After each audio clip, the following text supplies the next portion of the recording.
O meu pai, quando ele me registrou só como filha dele. Aqui no Rito de Passagem a gente não tem roteiro, é uma conversa. E eu nunca sei onde essa conversa vai me levar. Quando eu estava no plantão, a gente trabalhava de escala, ouvia muito e dizia assim, quem está de serviço hoje é aquela mulher. Somos mulheres. Somos mulheres. Somos mulheres. Somos mulheres. Somos mulheres. Somos mulheres. Somos mulheres. Somos rio.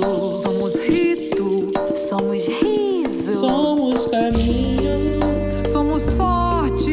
Somos vida. Somos morte. Rito de passagem. Companhia para as travessias da alma.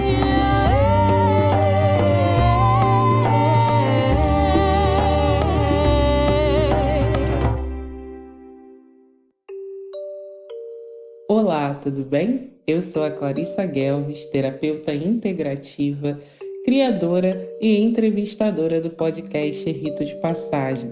É uma alegria ter você aqui comigo para essa caminhada. A cada 15 dias eu recebo uma nova convidada. Hoje nós teremos alguém muito especial para contar sua história e seus ritos de passagem. Fique por perto, é muito bom ter você por aqui.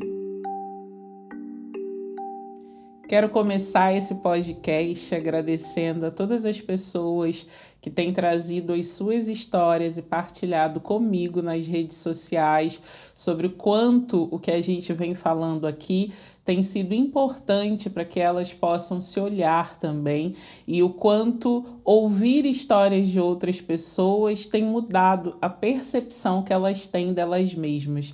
Eu quero dizer que eu estou juntinho com vocês, porque comigo acontece da mesma forma. Cada convidada eu me emociono, eu engrandeço, eu aprendo e hoje não será diferente. Essa pessoa é mais uma das incríveis mulheres que eu conheci através de Alexandre Coimbra Amaral, que está quase virando patrocinador desse nosso podcast. Ele tem vários podcasts, mas ele está se tornando um patrocinador do Rito de Passagem, trazendo convidadas importantíssimas. E todo encontro que é rico, todo encontro que é próspero, faz com que a gente conheça ainda mais pessoas.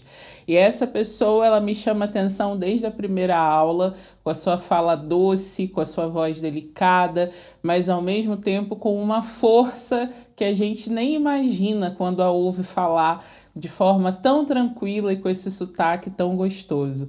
Mas o que me chamou a atenção nela foi essa força que se coloca com tanta delicadeza na vida. Então é uma honra para mim ter aqui hoje a querida Nancy. Nancy, seja bem-vinda, que bom que a gente pode caminhar juntas. Eu queria que você começasse se apresentando. Oi, obrigada, Clarissa. Eu me sinto bem-vinda, sim, por você e me sinto muito honrada por esse convite. Te agradeço essa possibilidade, essa troca. Estou muito feliz de estar aqui e isso eu queria te dizer em primeiríssimo lugar, porque você é uma mulher incrível, uma mulher inspiradora e ter encontrado você nesse caminho foi um presente. Então, muito obrigada. Eu sou Nancy Nunes, sou uma mulher preta, feminista, antirracista, antifascista.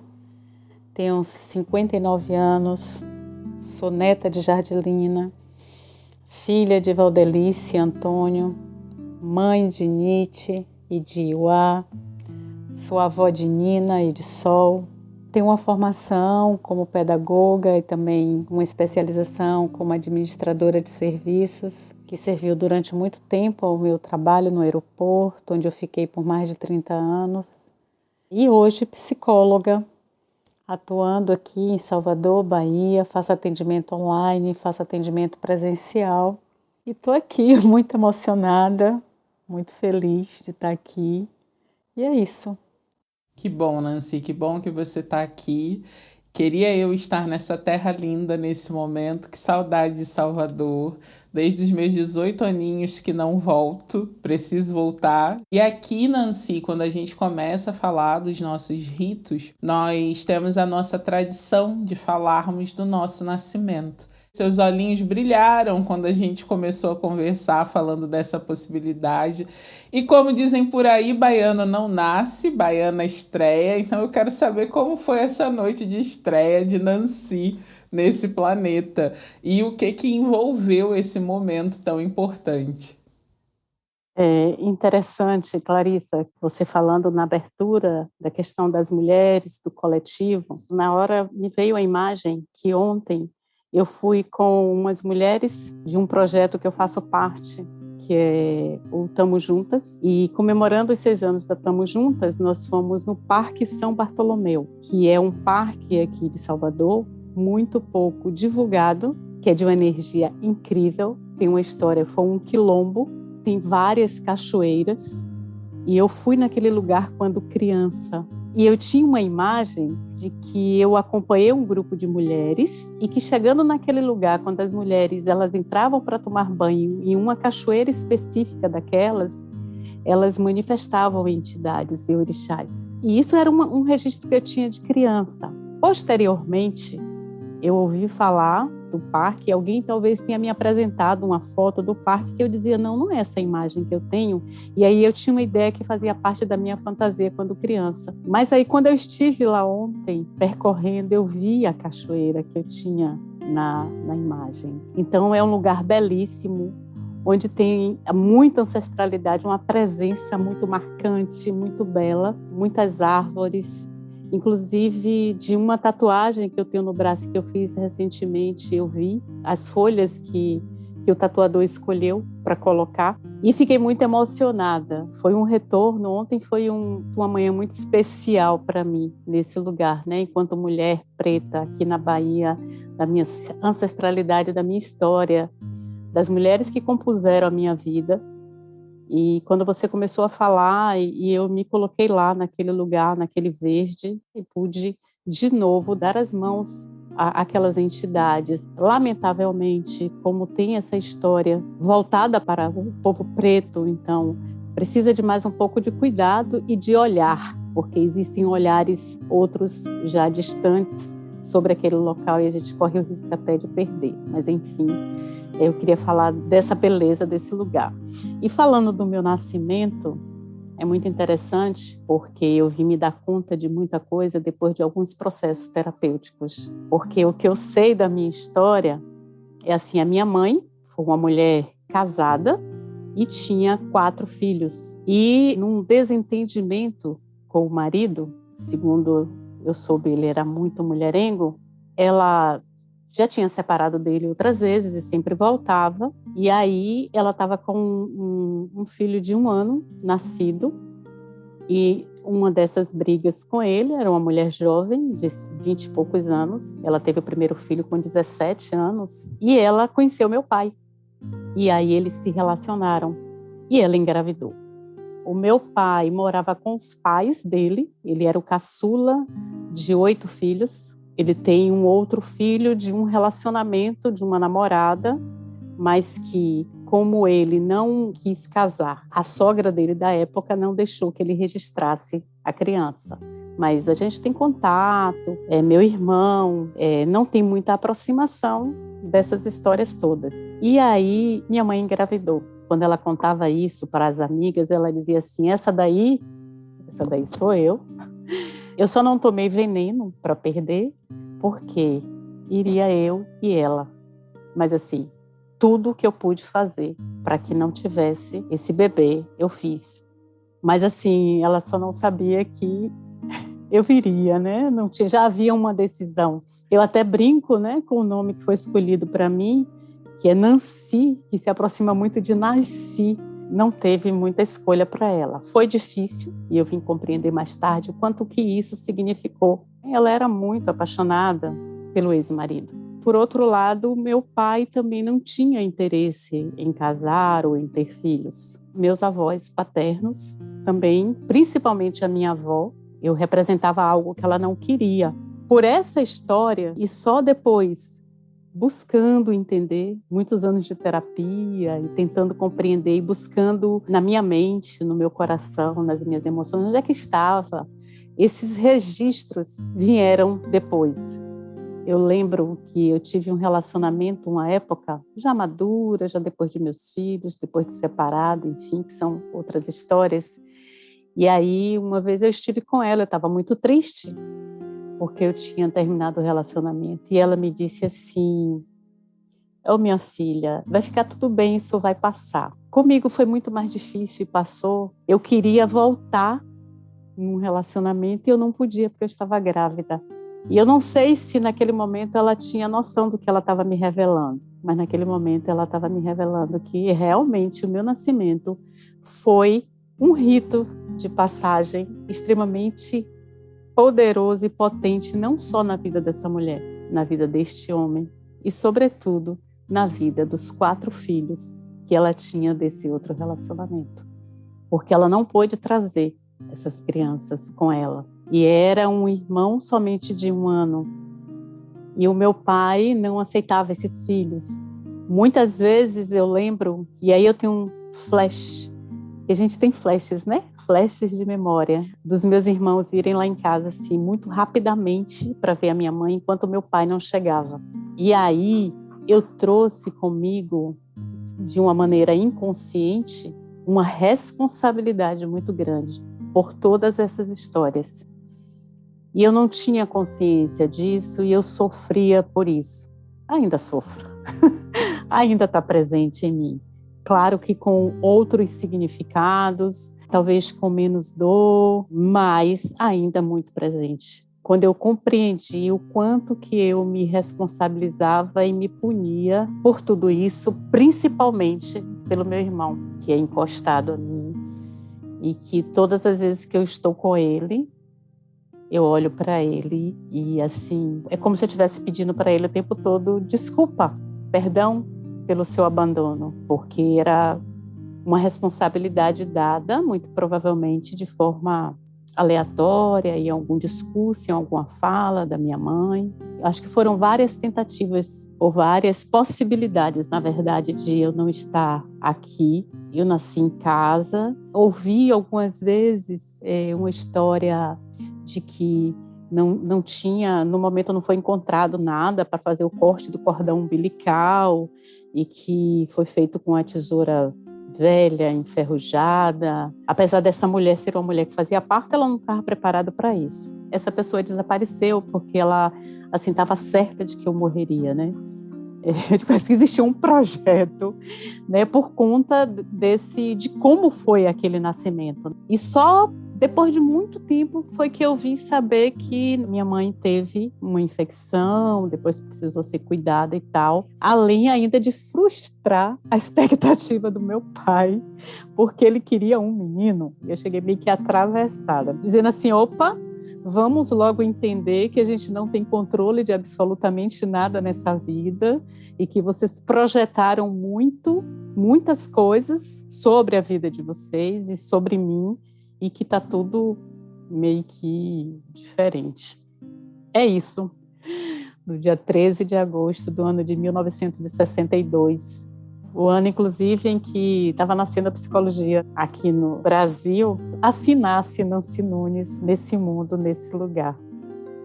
Nancy, muito obrigada por essa partilha tão importante, que me emocionou em muitos momentos. Primeiro eu quero agradecer porque você trouxe aqui um axé, uma láfia quando você começou a falar, lafiou quando você esteve nessa cachoeira. Eu que sou super conectada e me sinto muito acolhida na energia de Oxum, que é uma mãe que cuida primeiro de si para depois cuidar dos filhos. Isso me faz lembrar uma coisa dentro da história do seu nascimento, que é sempre válido a gente relembrar, porque a percepção da criança é outra.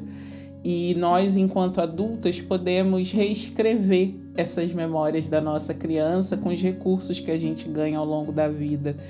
E nenhuma criança é responsável pelas escolhas de um adulto, quaisquer que elas sejam. Nenhuma criança é responsável pelo destino de um adulto, qualquer que esse destino seja. Então, quando Oxum, que é essa mãe que lava primeiro as suas joias, depois vai cuidar dos filhos, ela está nos lembrando disso, que os adultos, eles escolhem primeiro, mas os adultos escolhem dentro de suas realidades. Quando você fala que você é uma mulher de 59 anos, a gente pensa 60 anos atrás, quais eram as oportunidades dessa mulher, sua mãe, diante de querer manter um relacionamento, querer ficar junto dos outros filhos, e que escolhas ela tinha colocada ali na mesa para ela, num país que até hoje, em 2022, ainda não legalizou, por exemplo, a possibilidade de uma mulher abortar, se for a vontade dela. E ao mesmo tempo, quando a gente fala que ela afiou por conta de você ter ido à cachoeira ontem com outras mulheres e reencontrado o teu lugar sagrado da infância, isso também acontece quando, desafiando patriarcado, desafiando racismo estrutural, desafiando tudo mais que estava posto em relação à sua morte, você vive. E você fala, não, aqui nasce Nancy, aqui Nancy vem ao mundo. É uma história que traz muitas dores e muitas cicatrizes. Há o medo nessas mulheres quando elas engravidam sobre o que acontece agora, para onde a gente vai agora. Mas ainda assim, é muito importante lembrar, porque eu sei que Nancy já sabe, mas tem muita gente que nos escuta, a criança não é responsável pelas escolhas de seus pais, a criança não é responsável pelo destino de seus pais, nem de seus irmãos. Né? O destino de cada um de nós é atravessado por forças muito maiores que nem um adulto dá conta. O adulto escolhe e vai parar em lugares completamente diferentes daqueles que desejou, sonhou, planejou. Imagina se uma criança vai dar conta do destino de uma mãe, de um pai, de um irmão. Uma coisa que tem sido uma alegria para mim ao ouvir todas essas mulheres é esse lugar que a gente vem inaugurando na nossa geração e mais recentemente, que é esse lugar da mulher dizer, e aí eu fiz um processo terapêutico e entendi. Gente, isso é tão bonito, porque olha a quantidade de coisa que a gente carregava sem ter recurso para cuidar. E hoje as mulheres podem dizer, e aí eu fiz um processo e entendi essa situação e aquilo que era muito pesado, agora é uma dor que eu sou capaz de lidar, que eu consigo olhar a partir de um outro lugar. Então, nascida Nancy já chegou trazendo esse monte de aprendizado para a gente e partilhando uma história que eu tenho certeza que em muitos detalhes muita gente vai se relacionar, principalmente nós, mulheres pretas, que desde criança começamos acreditando e sendo ensinadas que temos que cuidar dos nossos irmãos, dos nossos pais, do nosso clã, como se esse fosse um destino único e absoluto para todas nós, como se a gente não tivesse nenhum tipo de escolha possível para além desse lugar de cuidadoras. Desafiar isso com o nosso nascimento, com a nossa história, com a maneira como a gente vai se cuidando ao longo da vida e se permitindo ser cuidada, já é uma grande revolução, né, Nancy? Com certeza, com certeza. É muito interessante. Na verdade, assim, a minha mãe, uma mulher muito trabalhadora, né? Assim como toda a maioria das mulheres desse nosso lugar. A minha avó era uma mulher também muito trabalhadora. E a minha mãe, aos 7 anos de idade, ela já tomava conta dos irmãos menores. Na sequência, também a minha irmã mais velha, entre os 7 e 9 anos, também já cuidava de mim, depois do meu outro irmão que veio depois. Tem essa coisa exatamente que você fala, de cuidado. O meu pai, quando ele me registrou só como filha dele. E só depois adulta que eu fui refazer isso, porque a minha certidão de nascimento estava lá escrita, Nancy Nunes, sobrenome dele, filha de Antônio Bispo Nunes e de mãe ignorada. Não existia esse registro. Depois veio o meu irmão, depois de 4 anos, e ele repetiu também com meu irmão, que também não tinha o nome da minha mãe no documento dele.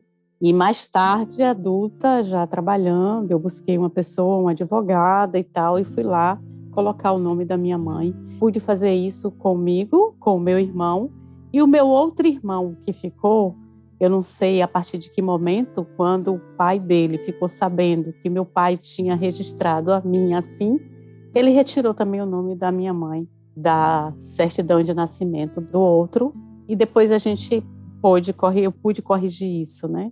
Minha mãe faleceu em 2010, primeiro meu pai, em 2005, 5 anos depois a minha mãe faleceu em 2010, mas antes ela assinou o meu reconhecimento de maternidade, que foi o documento que a gente precisou fazer para isso.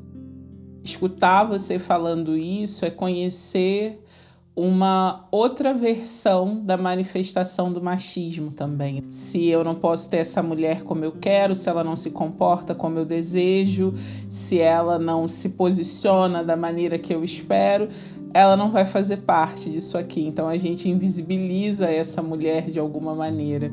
Muita gente hoje em dia traz esse fetiche com a palavra propósito, enquanto para nós, mulheres negras, só dizer que a gente tem um trabalho, uma profissão, já é um alcance, uma vitória tão profunda para a gente que o propósito está em outro lugar, não importa para a gente se aquele é o propósito ou não, porque o nosso trabalho, e a partir dessa possibilidade da gente estar em contato com outras pessoas, a gente receber pelo nosso trabalho, isso tudo coloca a gente num espaço de empoderamento mesmo que antes a gente não tinha. E aí você diz, quando eu começo a trabalhar, eu posso fazer um movimento que vai ressignificar toda a minha documentação, trazendo o nome de minha mãe para mim e para os meus irmãos. Ou seja, quando eu tenho o poder de fazer algo, eu posso caminhar nessa direção. Então eu queria entender o que além desse lugar de poder reescrever a sua história,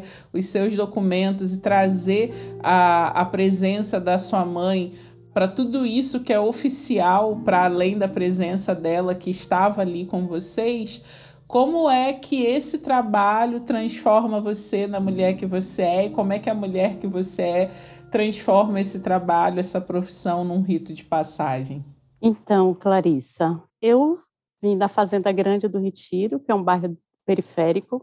Eu nasci, me criei, tive meus filhos lá. E antes de ter Nietzsche, que é a mais velha, eu comecei a trabalhar numa empresa, que é a empresa que administra aeroportos. E nessa empresa eu passei por 31 anos, mais ou menos, trabalhando.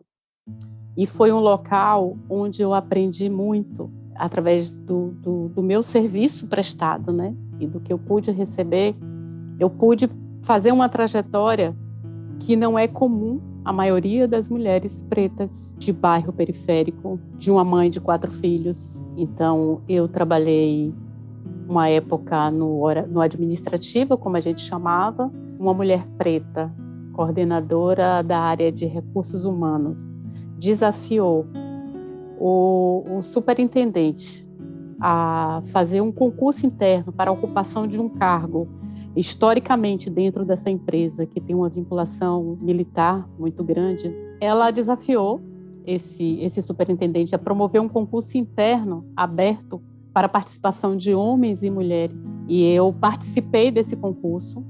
Foi para mim um desafio muito grande, porque inclusive era para trabalhar na área operacional, na área onde a aeronave chega, onde a aeronave sai, e eu trabalhava no horário administrativo dentro da área de setor pessoal. Eu estava concorrendo com pessoas que substituíam aquela pessoa chamada de supervisor de aeroporto, que na época era inspetor, e só era homens no Brasil inteiro. E assim, estudei muito, muito. Não tinha nenhum apadrinhamento, não tinha nenhum... Era eu, né? Eu me lembro muito da música de Emicida, Tudo Que Nós Tem é Nós, né? E naquele momento eu podia contar comigo. E tive também, eu contei o pai dos meus filhos, que era o meu companheiro na época, que ele chegou a ler os documentos da empresa que eu precisava estudar para fichar, para no dia seguinte, pela manhã, eu dar só uma revisada. E foi incrível, assim, quando saiu o resultado, por diferença de décimos, eu fiquei no segundo lugar da primeira colocada, que também foi uma mulher, com uma diferença que era uma mulher branca e era sobrinha do superintendente. E foi algo que mudou a minha vida, porque eu acho que triplicou o meu salário, na época eu não me lembro, além de me dar uma carga horária de trabalho que era algo fantástico. A escala que eu trabalhei naquela época, eu trabalhava um dia, 12 horas, folgava 2 dias.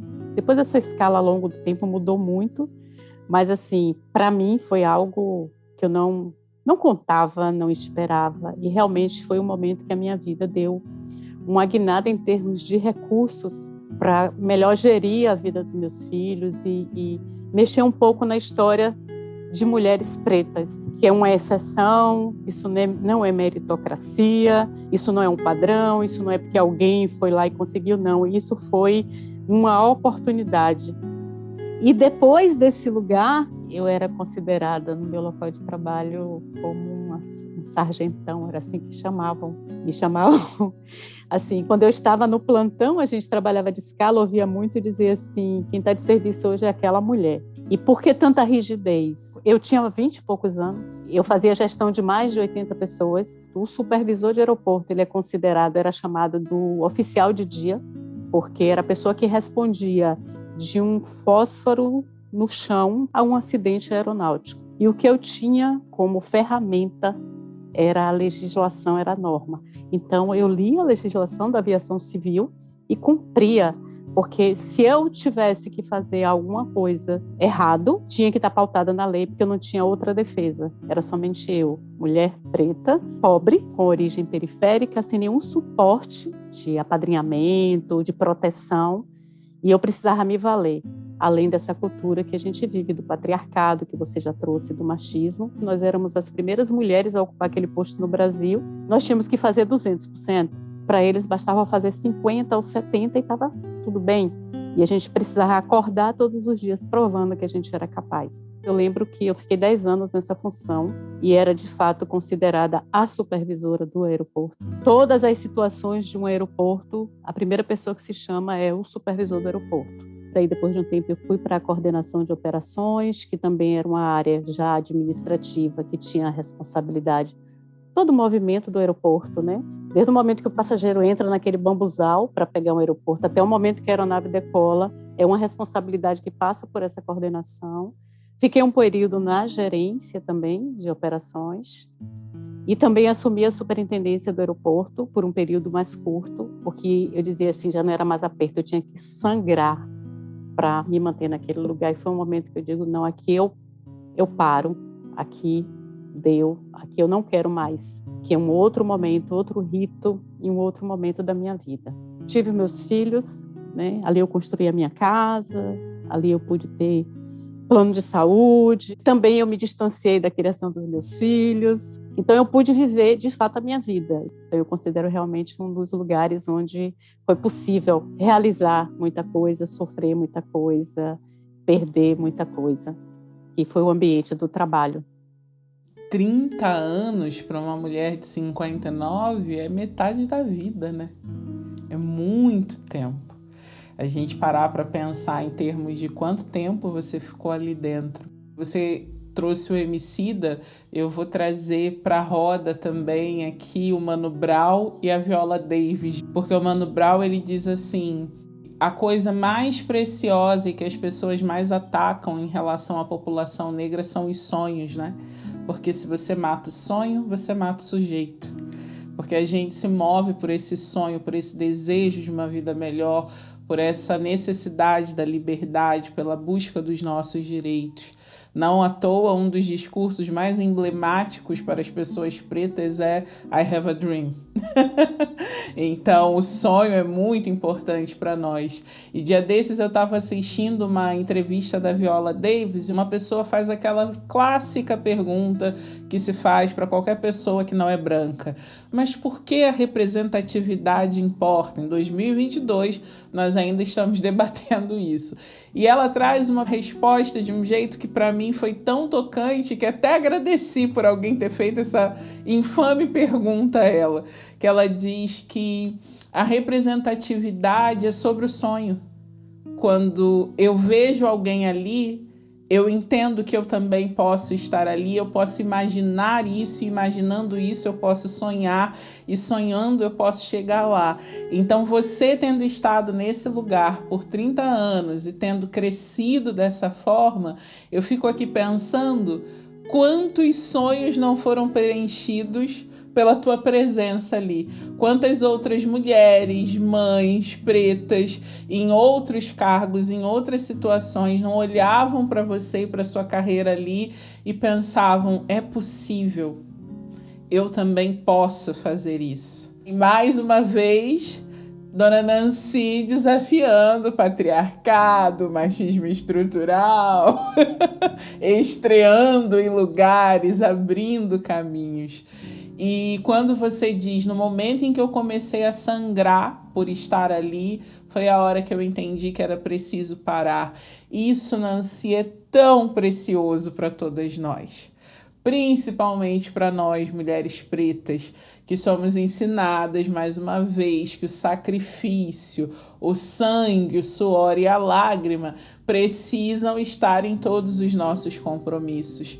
Quantas mulheres não ficam sangrando em relacionamentos, em trabalhos, em situações, porque elas nem imaginam que possa ser de uma outra forma, ou se imaginam, não têm recursos e apoio para parar e para escolher um outro caminho. Porque às vezes não é só você não saber, às vezes você até sabe, mas você não faz ideia de por onde ir, de tanto que todo mundo te diz que aquele é o único jeito de existir. Então, tudo que você fala sobre esse seu processo é tão precioso, porque num outro podcast, a gente falou aqui, no podcast da Bianca, os sonhos envelhecem junto com a gente. Então, o sonho de ter essa grande carreira na sua vida dentro do aeroporto também envelheceu, também chegou um momento que esse sonho caducou, não é mais sobre isso, é sobre outra coisa. E eu tenho direito, eu posso mudar. E esse lugar eu tenho certeza que para todas as suas primas, seus filhos, outras mulheres que entraram em contato contigo, foi um lugar de a gente também pode. A gente tanto pode sonhar e alcançar, quanto a gente também pode desistir daquilo que nos faz mal. E que todas nós possamos desistir do que nos faz mal, tendo apoio e buscando gente para estar junto com a gente. Porque eu sei que essa é uma outra faceta de coisas que você faz no seu trabalho. Você já falou um pouquinho do Tamo Juntas, que de certa forma é essa ajuda e esse apoio para que mulheres possam desistir daquilo que faz mal a elas e possam voltar a sonhar. Porque se quando a gente mata o sonho, a gente mata o sujeito, quando a gente relembra e retoma o sonho, a gente revive o sujeito, a gente dá a vida novamente para aquela pessoa. Sim, com certeza. E é um trabalho interessante que enquanto você está vivendo ele também, lhe falta muita noção disso. E só depois de um tempo que você percebe da importância disso, da qualidade disso, você vai percebendo os significados. Durante muito tempo você é só sentir e passar por. E depois de um tempo você percebe. Eu comecei a fazer terapia quando eu engravidei de Nietzsche. Eu tinha 24 anos e eu tinha muita vontade de fazer, né? Por todas as coisas também.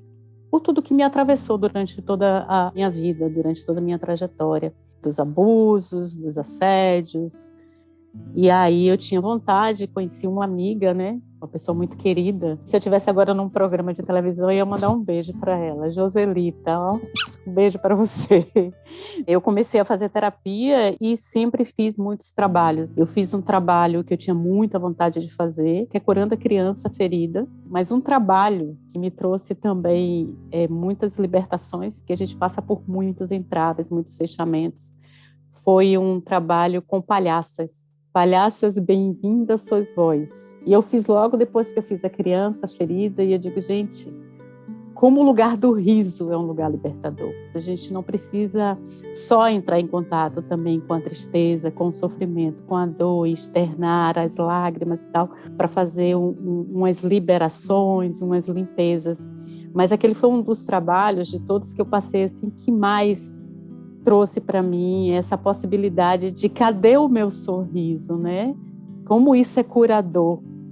maravilhoso você trazer isso, porque eu queria voltar num trechinho do que você fala ali sobre o seu trabalho, porque um estereótipo que existe para as mulheres pretas que são bem-sucedidas em suas carreiras profissionais é o estereótipo dessa mulher que é grosseira. Só porque ela é assertiva, ela se torna uma mulher grosseira. Só porque ela fala de forma séria, ela se torna uma mulher que não pensa nos outros, que não cuida dos outros. Tudo isso que o machismo faz com que a gente, né, e o patriarcado faz com que a gente questione. Porque se for um cara branco fazendo, passamos pano. Mas por ser uma mulher preta fazendo, não é admissível que você tenha a mesma autoestima de um cara branco. Olha que coisa interessante. Mas você também traz o gancho da palhaçaria, que o meu riso, o meu gozo, a minha alegria também são formas de viver,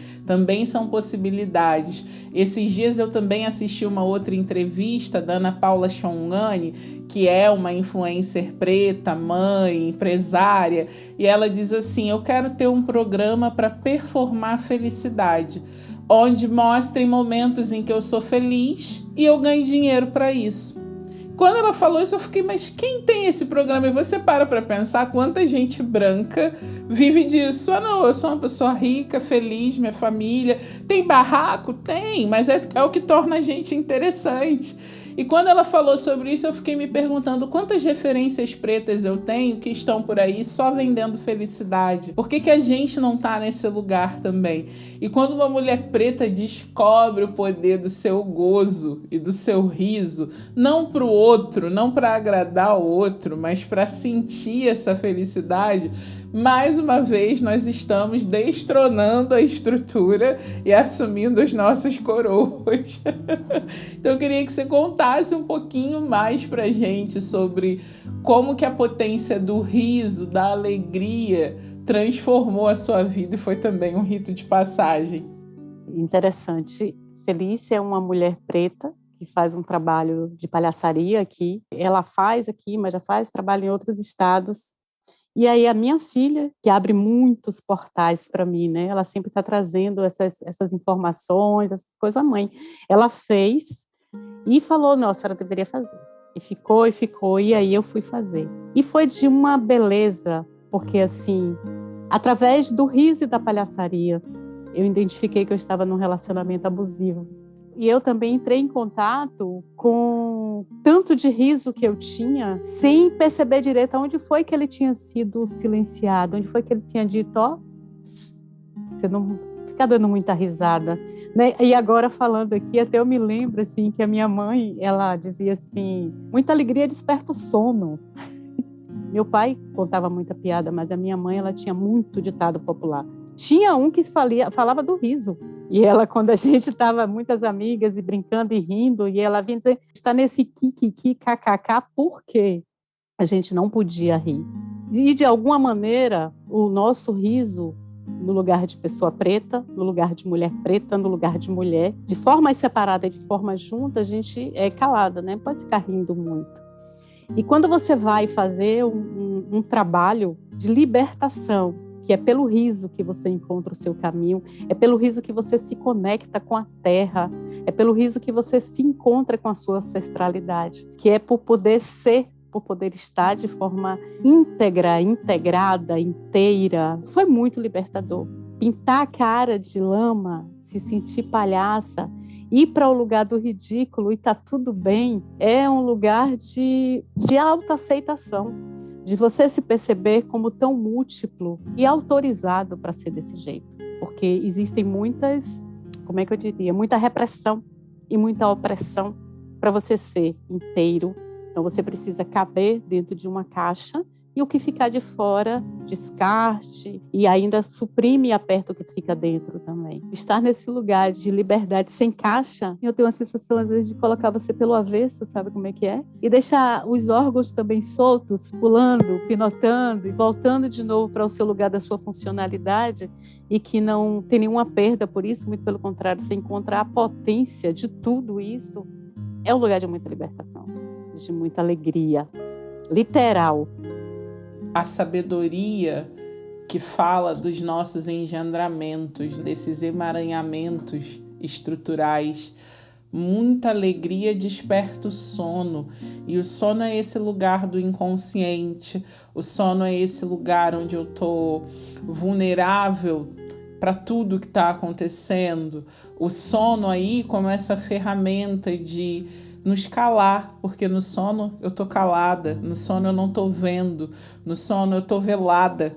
E despertar é o quê? É estar acordada, estar consciente, estar olhando nos olhos e dizendo: eu rio sim, eu tenho alegria sim, e tá tudo bem. Me vem aquela frase deliciosa que eu tenho até bordada aqui em casa para uma amiga querida, que é a Bruna, que é: respeito muito minhas lágrimas, mas ainda mais minhas risadas. Também me fez lembrar muito daquele filme Monstros S.A., onde as lágrimas, o grito e o medo geram energia para toda uma comunidade. Mas quando eles descobrem que o riso, um riso, gera energia muito maior para a comunidade do que trocentos gritos de medo que eles tinham que recolher, todo mundo vira comediante de um dia para o outro, porque vamos sorrir, porque o medo não está levando a gente a lugar nenhum. E é claro que eu, como terapeuta, você como psicólogo, a gente sabe a importância de todas as emoções, e nós somos pessoas, e esse corpo que a gente também habita é uma casa de emoções e de sensações, e nós temos uma capacidade quase que infinita de sentir. Mas entender o riso como um caminho de cura, o riso como um renascimento, o lugar do ridículo. E isso é uma coisa assim tão... eu fico até animada aqui para falar disso, Nancy, porque um outro lugar que a gente fica buscando enquanto mulher, enquanto mulheres pretas, é esse lugar da perfeição. Você mesma trouxe, né? A gente tem que fazer 200% para equivaler e equiparar os 50% do outro. E quando eu me permito o ridículo, eu estou quebrando o contrato com isso. Eu não preciso equivaler ao que você faz. Eu vou ser o meu 100%. No riso, na lágrima, no gozo, na tristeza. E foda-se a medida do outro. Porque a gente tem que se autorizar ao nosso lugar e à nossa capacidade. Só que a gente só é capaz de entender isso quando vê que tem outra pessoa fazendo. Quando vê que tem outra mulher com a cara pintada, com os órgãos de fora, rindo, chorando, chorrindo, fazendo todo esse processo. Então, eu agradeço muito por você ter convocado e trazido nesse nosso rito a medicina do riso e a passagem do riso mesmo como uma capacidade. Eu costumo brincar, né, as pessoas que me conhecem mais, que você paga pela terapeuta e você leva de brinde a stand-up comedy, porque a gente vai rir, vai chorar na sessão. E tem muita gente que ainda acredita que ir para terapia é só a parte da tristeza. Claro que é um lugar para as suas vulnerabilidades, claro que é um espaço para você desarmar dessa armadura que você colocou para se proteger, mas também é um espaço de dar risada. A terapia não é feita só na tristeza, só no chorume, não. A gente também faz esse movimento, assim como na vida. Tudo que cabe na terapia é o que cabe na vida. E eu tô assim, radiante dessa convocação, porque, como eu sempre digo, aqui no Rito de Passagem a gente não tem roteiro, é uma conversa. E eu nunca sei onde essa conversa vai me levar, mas ter aportado no Planeta Riso me faz muito feliz. E eu já te agradeço pela presença e pelo presente nesse episódio lindo, Nancy. Muito obrigada. Eu fico muito agradecida, muito emocionada também. É muito interessante como quando você fala de trazer essa questão do riso, e eu penso que a gente começa no nascimento, né? A criança precisa chorar para que se entenda que está tudo bem, que ela nasceu, mas que esse choro tenha uma finalidade, né, que termina sendo a mesma coisa, de afirmar a vida. Que o riso também seja um lugar de afirmação da vida, né? Que não necessariamente a gente precise passar por esse processo de sofrer, porque senão, e a gente percebe que são, de novo, o que está posto, o que está colocado como estrutura. Quem pode sorrir? Quem pode chorar? São momentos e são fenômenos, sentimentos, sensações, o que quer que seja, que são legitimados e validados para qualquer ser, né, nessa terra onde a gente pisa. E se dar a esse direito é de muita graça, de muito agradecimento. Eu estou me sentindo muito feliz com toda essa nossa conversa. Desde o primeiro momento que a gente se falou sobre esse podcast, pensei, e foi um lugar onde eu também me permiti só sentir. Não tenho que se preparar, não tenho que estudar. E ainda, claro, com Clarissa, a gente sente, né? Com Clarissa, a gente aprende assim a sentir, a ser e a estar. E eu acho que é somente isso mesmo. O primeiro episódio, ouvindo você e toda a sua trajetória, foi o que eu fiz também. Você fala de todos os ritos que a gente passa, né? Todo o momento da nossa vida. Nomeia alguns, mas todos os outros estão implícitos, tá dito por você. Então, Clarissa, uma honra, você é um presente mesmo na minha vida, assim, ter te conhecido, né? Muito obrigada por estar aqui, muito obrigada às pessoas que estão nos escutando, muito obrigada a esse carinho todo, a esse acolhimento. E é isso, eu sou sua fã. E que bom fechar com um sorriso assim, ó, gente. Vocês estão nos ouvindo, não está vendo, mas a gente está assim, com os dentes abertos, total. Dá para sentir na voz, né? A energia, a gente consegue reconhecer quando a voz está vindo de um sorriso. Muito obrigada, Nancy. Somos fãs em mutualidade, porque eu também sou sua fã. Toda vez que você pede a fala, eu me ajeito na cadeira assim, não, Nancy vai falar agora, vamos ouvir o que ela vai trazer.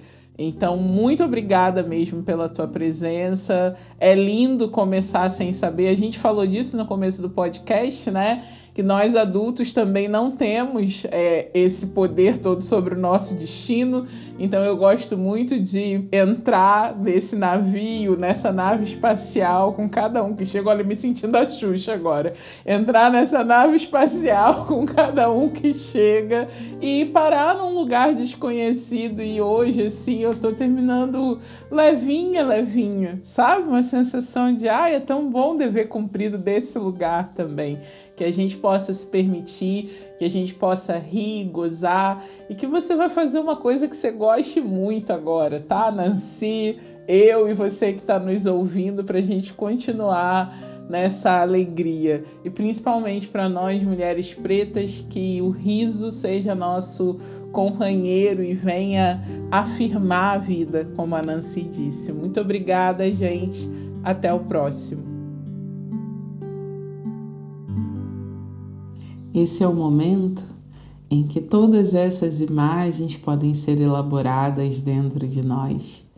Então sente-se, respire fundo, feche seus olhos e permita que essa sensação do riso comece a passear em você. Se lembre de todas as gargalhadas que você já deu, por motivos bobos, por motivos hilários. Sente o riso chegando e fazendo cócegas nos seus pés, nas suas pernas, nos seus quadris, na sua virilha, no seu ventre. Sente esse riso crescendo dentro do seu útero, até vir como uma onda de calor para o seu coração e trovejar como o som da sua melhor gargalhada. Lembra de todos os risos que te compõem.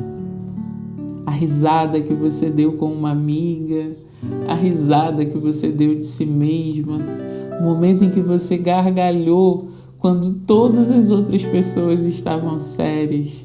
Aquela risada gostosa que você deu assistindo sua série, o seu filme favorito. Convoca o poder do riso.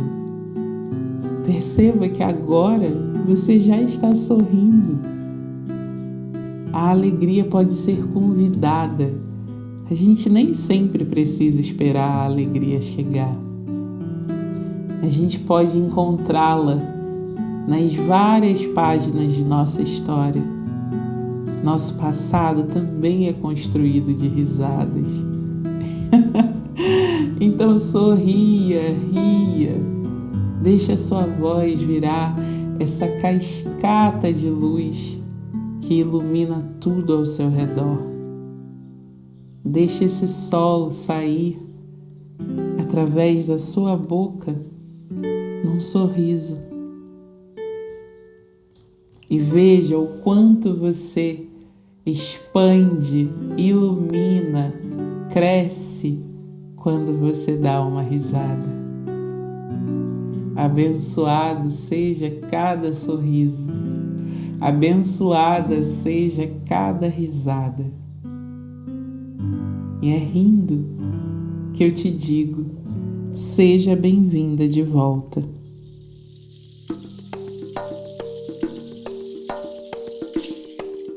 E aí, chorou e sorriu com a gente? Eu também. Vem compartilhar nas redes sociais, @ClarissaGuelves, @NancyNunesPsi. E vem me contar qual foi a sua melhor gargalhada. Deu vontade de saber.